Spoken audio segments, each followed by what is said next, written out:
dabcan daawadayaal Soomaalidu waxay tiraahdaa si xun wax u sheeg sixir waa ka daran yahay daawadayaal xalay xaalad caafimaad la soo daristay fanaanka weyn Qamar Suugaani haddaba Qamar Suugaani ayaa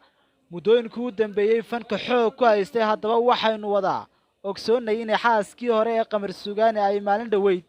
Hargeysa ku soo dhaweysay nolosha la wadaag doonto iyadoo arrinkaasi uu maqlay Qamar Suugaani haddaba Qamar Suugaani ayaa arrinkaasi uga naxay isagoo intaasi wixii ka dambeeyay fanaanku miir beelay haddaba waqti xaadirkan fanaanka xaaladiisa hore sidii hore way ka soo fiicnaanaysaa haddaba su'aasha isweydiinta mudan ayaa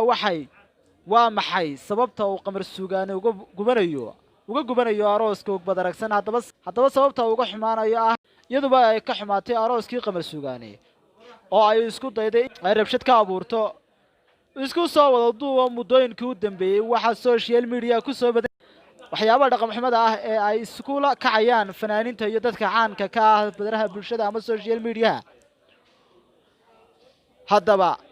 haddaba nacdasha fanku waa Qamar Suugaani isagoo fanka kolba sidoo doona ka yeelo weeye waa la xamiista waa fanaan isagoo haatan bartay muusigii dhanka kale og badaragsan ayaa loo arkay in ay ahayd qofkii bacdayn marka ay iskuursadeen ayaa ka dhigtay qof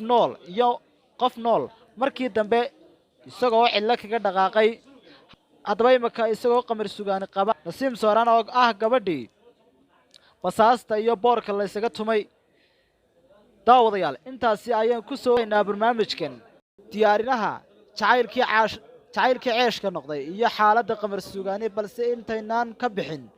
rukumo oo subscribe saar channelka isla markaana gambeelka heerkaasi furo si aad uga mid noqoto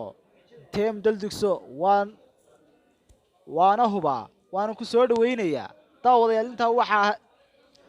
intaa waxaa dheer in muddooyinkii u dambeeyay social media waashay iyadoo oo ay beentu waxyaabaha bateen waxyaabihii ugu xumaa haddaba waa maxay sababta aynan dadku u daan waxyaabaha wanaagsan ee ay social media